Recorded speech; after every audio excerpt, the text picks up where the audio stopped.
Donc moi j'ai commencé à travailler très jeune parce que je fais partie de cette grosse majorité de la classe travailleuse qui a subi ce qu'on appelle l'échec scolaire, qui est en fait l'échec du système de l'enseignement sous le capitalisme, selon moi. Donc voilà, j'ai commencé à chercher du boulot à l'âge de 18 ans, c'est l'âge légal à laquelle on pouvait commencer à bosser, et j'ai travaillé très vite dans le commerce. Parfois, dans certaines interviews, on me demande pourquoi j'ai choisi de travailler chez Aldi, donc à l'époque c'est chez Aldi. Je réponds toujours oui, mais moi c'était pas un choix, je me suis pas levée matin en me disant tiens, qu'est-ce que je ferais bien de ma vie, donc j'ai raté l'école. Il faut bien bosser, je ne me suis pas posé 36 000 questions. Et donc, sans diplôme, c'était soit le commerce, soit l'ORECA, soit le nettoyage. Et il se trouve que, voilà, un peu par hasard, j'ai atterri dans le commerce. J'avais déjà des parents militants, donc membres du Parti communiste italien à l'époque. Donc, parce que je suis née en 1963, c'est quand même important de le dire, pour un peu situer la période. Donc mes parents étaient déjà des militants et ils travaillaient tous les deux dans une usine qui existe encore, qui s'appelle l'AFN, la Fabrique nationale d'Herstal, donc une entreprise où on fait entre autres des armes. Et j'aurais d'ailleurs bien aimé travailler dans cette entreprise, mais on n'engageait déjà plus, ou en tout cas difficilement à ce moment-là. Et donc chez Aldi, j'ai quand même tout de suite été confrontée à une vision concrète de ce qu'on appelle l'exploitation sous le capitalisme, c'est-à-dire l'ensemble de la classe qui travaille et le fruit de ce travail est approprié par le propriétaire de l'entreprise ou des moyens de production. C'est dans ce sens-là que j'utilise le mot exploitation. Et donc, il y avait des choses très concrètes. Par exemple, on n'avait pas la musique dans le magasin parce que mon patron ne voulait pas payer la SABAM, c'est une taxe qu'on doit payer. Voilà. Alors que c'était la 8e fortune mondiale, on ne pouvait pas boire de l'eau. On déchargeait des dizaines de palettes d'eau, mais on devait acheter notre bouteille d'eau. On n'avait pas de pause syndicale, on n'avait pas. Et on n'avait pas de tract de Clark électrique, c'est Clark à la main. Donc déjà rien qu'avec ces 3 trucs-là, je me suis dit bon, ça ne va pas ici, il faut faire quelque chose. Donc je me suis engagée syndicalement. Et voilà, pas toute seule évidemment, avec le reste de la délégation, les responsables syndicaux, l'ensemble du secteur du commerce. Et pas à pas, en tout cas ce que je me souviens, c'est qu'on a alors obtenu la pause syndicale, que le patron alors ne voulait pas payer. Enfin bon, bref, c'est toujours une question de rapport de force, qu'est-ce qu'on obtient ou pas. Et donc c'est à travers ça que je me suis engagée d'abord syndicalement. Puis j'ai rencontré le PTB parce que déjà à l'époque le PTB soutenait les actions syndicales. Donc je l'ai rencontré dans les actions syndicales, mais aussi le PTB a ouvert il y a plus de 40 ans ce qu'on appelle des maisons médicales. Donc c'est des endroits où tu peux aller te faire soigner, où c'est le système du forfait, donc le patient ne doit pas payer, c'est un contrat entre la maison médicale et l'INAMI, enfin le service des soins. Ils reçoivent un forfait financier et le patient ne paye pas en fait. Et donc à travers ces maisons médicales, j'ai alors rencontré un des médecins qui travaillait là-bas et on a commencé à échanger, à commencer à discuter politique et voilà, pas par pas, on est arrivé en 2000. En 2000, ils m'ont demandé pour que je me mette sur les listes municipales, comme vous dites en France, nous on dit ça les élections communales, pour pouvoir faire élire un premier élu dans une grande commune. Parce que vous connaissez le PTB aujourd'hui, 25 000 membres, 15 élus au fédéral, mais à l'époque on n'avait pas tout ça. Et donc voilà, je me suis mise sur une liste pour donner un coup de pouce avec les gens qui me connaissaient pour essayer d'aller chercher quelques centaines de voix en plus, sauf que nous avons été dépassés par on a eu un grand succès et là j'ai été alors élue avec mon camarade docteur, conseillère communale là-bas. Voilà, j'étais à ce moment-là sympathisante du parti, puis pas par pas, je suis devenue membre, puis cadre, parce que chez nous on a des membres, des militants et puis des cadres. Tout en continuant à travailler Là, tout en continuant à travailler, oui, jusqu'en 2007. 2007. Puis j'ai arrêté en 2007 et puis j'ai commencé à travailler alors pour le parti comme permanente en fait. Puis je suis devenue alors députée fédérale en 2019. Donc ici, j'entame ma deuxième législature ensemble avec mes camarades. Alors voilà, ça c'est le cheminement chronologique, mais donc politiquement et idéologiquement, ce qui a quand même été un déclic pour moi, c'est la situation concrète de ma classe. Je ne voyais pas d'issue sous le capitalisme. Je voyais bien qu'on peut, et c'est encore le cas maintenant, avec la grande manifestation qu'on va organiser le 14 octobre, voilà, qu'avec le rapport de force, on peut avoir des réformes, mais que fondamentalement, cette contradiction du système, voilà, je l'ai aussi mieux comprise grâce aux formations qu'on donne dans le parti. Donc, on a un parti marxiste, donc voilà, on étudie d'ailleurs encore Marx et Lénine, et où là, on explique que la société est divisée entre deux classes, celle qui n'a que sa force de travail pour vivre et celle qui se l'approprie. Donc fondamentalement, voilà, je visais quand même un autre monde. Et donc ce n'est que dans le collectif que tu peux rêver d'un autre monde. Et quand je dis rêver, c'est pas dans le sens utopique du terme, c'est dans le sens que, en tout cas moi, ma conviction, mon optimisme, j'ai besoin de rêver et de me projeter sur quelle société on pourrait avoir dans un autre monde. Sinon, je ne le ferais pas. Et donc, quand on voit aujourd'hui tout le développement technologique qui existe, et donc, en fait, on pourrait nourrir toute la planète, c'est techniquement possible. Voilà. Alors après, comment on y arrive, ça, c'est encore tout un autre cheminement, mais voilà, ça reste quand même un moteur chez moi, on va dire l'objectif à long terme, le changement de société. Pour revenir à la question du moment où vous arrivez dans le Parlement, avec l'expérience qu'on a en France, pour nous, le Parlement, c'est un lieu où il y a très peu de voix ouvrières ou voix de travailleuses et de travailleurs. Comment vous avez senti cette entrée en Parlement et comment vous arrivez à faire entendre en fait ces voix du travail dans ce lieu-là? Ouais. D'abord, peut-être expliquer pourquoi au PTB nous avons des ouvriers dans les parlements, parce que ça ne tombe pas du ciel. Donc on a eu vraiment une réflexion en interne pour dire ok, nous sommes le parti du travail, nous voulons changer le monde. Quelle est la partie de la classe qui va changer le monde? Et donc on utilise le terme ouvrier par exemple, mais donc on doit donner une définition de ce que c'est un ouvrier. Et donc aujourd'hui, pour nous, la définition d'un ouvrier, c'est quelqu'un qui n'a pas de diplôme supérieur. Et donc on a fait le calcul en Belgique, il y a 60% de la classe travailleuse dans son ensemble, 60% n'a pas de diplôme supérieur. Cette couche particulière de la classe, elle est complètement sous-représentée. En général dans la société, dans les médias, etc. Alors encore pire au Parlement. Et donc c'était vraiment une volonté politique de mon parti de envoyer des ouvriers au Parlement. Non pas que mes camarades non-ouvriers ne savent pas apporter la voix de la lutte de classe dans le Parlement. Nous le faisons collectivement et nous avons une grande fusion entre nous. Mais quand moi je peux dire, quand on veut nous faire travailler jusqu'à 67 ans, alors que moi j'en ai 61, j'ai travaillé 29 ans et j'ai déjà des problèmes de dos, voilà, quand j'explique au Parlement qui a déchargé des camions ici, les gens qui écoutent, ils se reconnaissent dans ce que je dis. Parce que fondamentalement, pour nous, le Parlement est avant tout une tribune pour amener la voix des travailleurs. Je ne pense pas que fondamentalement, je vais convaincre Georges-Louis Boucher que les gens qui ont déchargé les camions ont droit à un repos beaucoup plus tôt que 67 ans. Mais ce que je crois profondément, c'est qu'à travers l'outil Parlement, on peut renforcer l'espoir et aussi donner l'inspiration aux autres travailleurs que si on s'organise, on peut changer les choses. Donc voilà, dans ce sens-là, on est maintenant 17 députés ouvriers avec la définition que je vous ai donnée de ce qu'est un ouvrier. Voilà. C'est un peu ce qu'on dit fièrement en tant que parti de la classe, notre côté irremplaçable. On a un camarade qui a travaillé chez Caterpillar, il a fait les pauses, on veut maintenant attaquer les primes de nuit.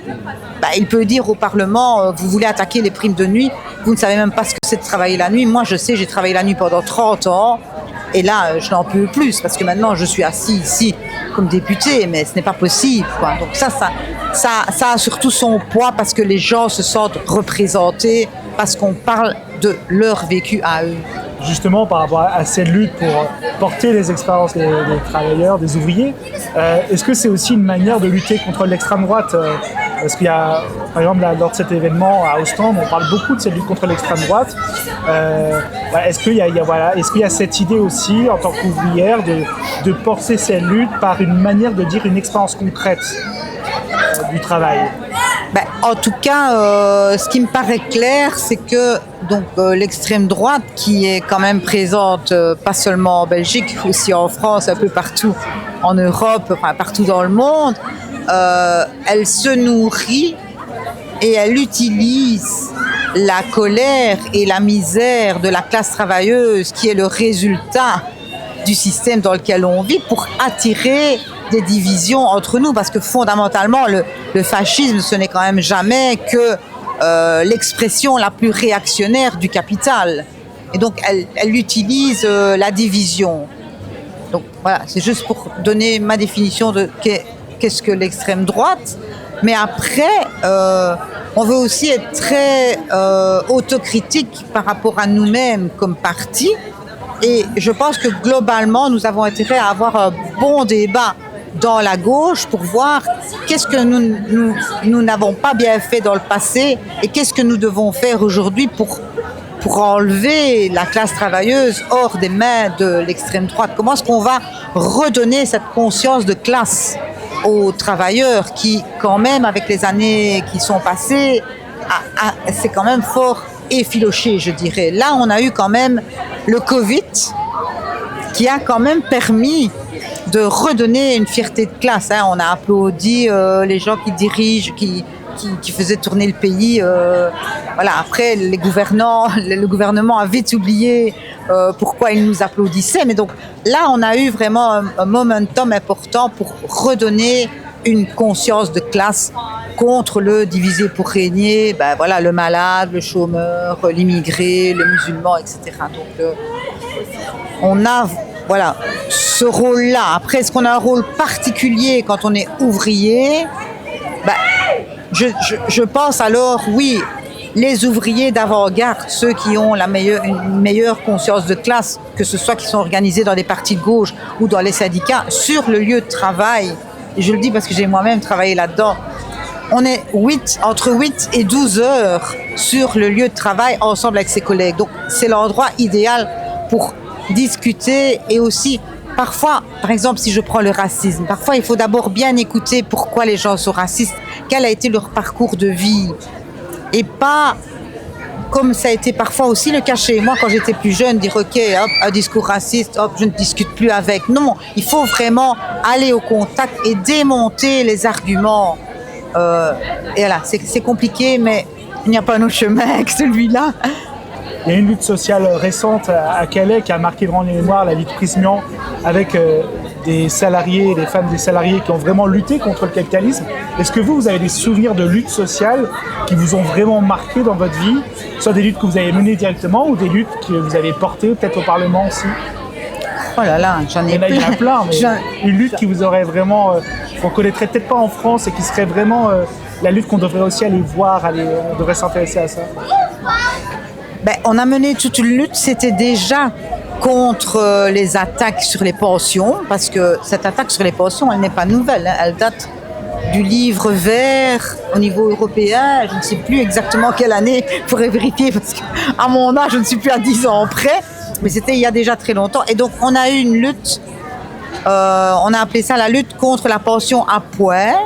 C'était une pension qui remettait en question la logique que nous avons obtenue grâce à la lutte des pensions, et qui en fait mettait des points en fonction des années de travail, mais qui devait tenir compte de certains aspects. Enfin bref, on était perdants dans l'affaire. Et là, on a mené, comme parti, on était aux côtés des syndicats.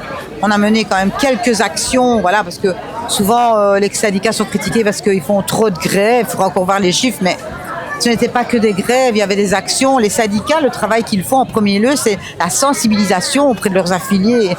Ça, ils appellent action syndicale. Tout ça, évidemment, le pouvoir n'en parle pas. C'est tout le travail qui se fait dans les coulisses du syndicalisme.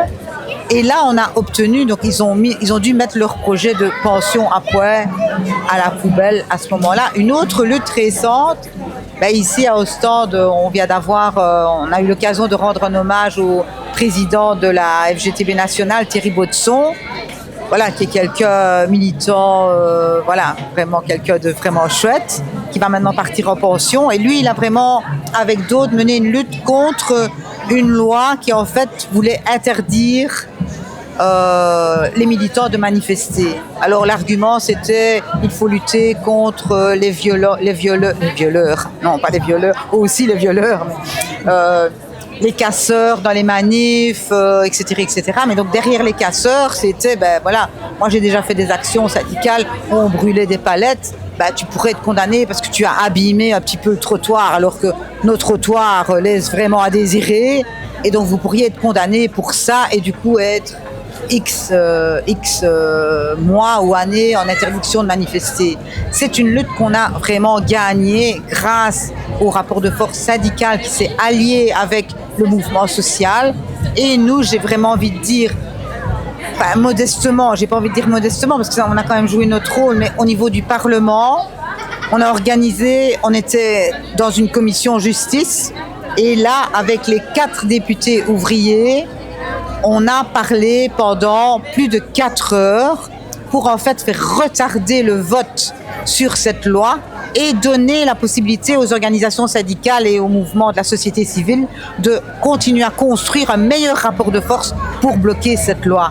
Et nous avons chacun raconté notre histoire syndicale, ça a duré 4 heures. Voilà, ça c'était vraiment une chouette expérience et on a gagné. Voilà. Ils vont rien lâcher, hein, ils vont revenir là-dessus, mais on est là. Moi j'ai peut-être une question, c'est sur on parlait des travailleurs qui font partie de l'avant-garde, qui ont un peu lu Marx, etc. Mais il y a aussi tous ces travailleurs dont on parlait de la Prismian, qui sont des travailleurs qui n'ont pas vraiment lu Marx et qu'est-ce qu'on peut et qui sont plutôt sur un discours sinon désespéré, assez pessimiste quant à une issue favorable politique pour justement la classe salariale. Et je ne vais pas dire quel est le message, mais en tout cas, est-ce qu'il y a quelques conseils à donner, des choses pour justement sortir de soit cette torpeur ou ce fatalisme qui dit que rien n'est possible, tout est perdu d'avance. Qu'est-ce qui est possible d'être fait quand on est justement, comme vous dites, hôtesse de caisse à Aldi et que le Parlement il est loin, quoi. Bon, alors j'ai pas de recette toute faite, mais je pense qu'en tout cas, on ne peut pas éviter de passer par des discussions avec patience et persévérance. Il n'y a pas un autre chemin. Et aussi rappeler chaque fois que... Parce qu'en fait, pourquoi les gens sont pessimistes en fait? Parce que donc le pouvoir en place, ils n'arrêtent pas de leur dire on peut rien changer, le fameux there is no alternative, il n'y a pas d'alternative. Et ça, qu'on le veuille ou non, d'une manière ou d'une autre, c'est ça qu'ils entendent 23h55 sur la journée, d'une manière ou d'une autre. Et nous avons 5 minutes pour faire le reste du boulot. Et en 5 minutes, on peut faire beaucoup. Donc c'est pour ça qu'il ne faut pas lâcher. Et donc, leur redire que tout ce qu'on a obtenu aujourd'hui, on l'a obtenu par la lutte. Et que donc il n'y a que par ce chemin-là, donner des exemples, comme j'ai dit tantôt, des exemples de petites victoires. Parce que souvent, à gauche, je le dis vraiment pour moi, on sous-estime les petites victoires qu'on obtient. Parce qu'on veut tellement beaucoup qu'on trouve que les petites victoires, c'est pas tellement important. Il faut vraiment les mettre en avant. Par exemple, ici, excusez-moi, je reviens sur la Belgique, que je connais mieux. Ici, ils auraient bien voulu faire passer toutes leurs mesures de casse sociale le plus tôt possible avant les vacances. Ils n'ont pas fait ça. C'est pas parce qu'ils se sont dit « Oh ben c'est pas grave, on a le temps, on va d'abord un peu partir en vacances tranquille. » D'ailleurs, je vous le dis, ils sont partis en vacances certainement et ils ont le pognon pour ça et ils partent je ne sais où que bien, enfin pas que bien leur face. Hein, parce que c'est pas ça, je ne leur souhaite pas tout le bien du monde, mais c'est pas pour ça, c'est parce qu'il y avait la pression sociale qui fait qu'ils n'ont pas pu faire voter tout comme ça d'un coup. Donc par exemple, si je reprends la question des pensions, ils voulaient supprimer tout ce qui était maladie, toutes les périodes de maladie sur toute une carrière, ne pas les tenir en compte pour le calcul sur la pension. Là, ils ont dû faire marche arrière et maintenant, les congés de maternité seront pris en compte. Il faut expliquer ça aux gens. On obtient des petites choses pas par pas, et il n'y a que comme ça Parce que bon, le pessimisme, ça, c'est un peu bateau ce que je vais dire, mais le système, il a besoin de tout faire pour que les ouvriers soient pessimistes. Je dis toujours le matin, quand on allume la radio, on n'entend pas travailleurs, travailleuses, citoyens, citoyennes de ce pays. Le Bel 20, les 20 plus grandes entreprises ont fait X milliards de bénéfices. Vous n'avez plus que vos chaînes à vous débattre. Ce serait quand même normal que vous receviez une partie de votre... Si on entendrait ça à chaque quart d'heure, ben on serait plus loin. Mais donc, ce chaque quart d'heure, c'est nous qui devons le faire. Voilà. Non, je voulais encore dire un truc sur la jeunesse. Parce que comme je suis de 1963 et que je vais avoir 61 ans, je vais aussi vous dire que dans notre parti, on a eu un congrès en 2021. On va vers la préparation d'un nouveau congrès. Et une des orientations, c'est donner la place à la jeunesse. Ou plutôt que la jeunesse va prendre sa place dans la société, mais donc en l'occurrence dans notre parti. C'est très important parce que il y a comme ça des idées très conservateurs de dire les jeunes ils savent pas, et beaucoup des gens de ma génération qui disent mais de notre temps, blablabla. De temps en temps, je raconte aussi de notre temps, si vous voulez connaître mon expérience, c'est normal que je vais parler de mon temps, mais le truc que je ne supporte pas comme camarade expérimenté, pour ne pas dire vieille, c'est quand on dit oui mais vous ne savez pas de notre temps. Non, les jeunes ils savent. Les jeunes ils savent. On a tout le mouvement des jeunes étudiants qui luttent pour le climat, qui luttent contre le génocide qui se passe à Gaza. Et dans les entreprises, c'est évidemment plus compliqué parce que la démocratie s'arrête dans les entreprises. Donc les ouvriers, ils ont la pression du patron, ce n'est pas la liberté dans les entreprises. Mais donc cette jeunesse qui aujourd'hui rame au niveau du monde du travail, qui ne connaît que les petits boulots, les intérims, etc., c'est cette jeunesse-là, ensemble avec les étudiants, je crois profondément que cette fusion entre jeunesse intellectuelle et jeunesse ouvrière, et c'est cette jeunesse qui va vraiment changer le monde, et moi j'y crois vraiment très fort.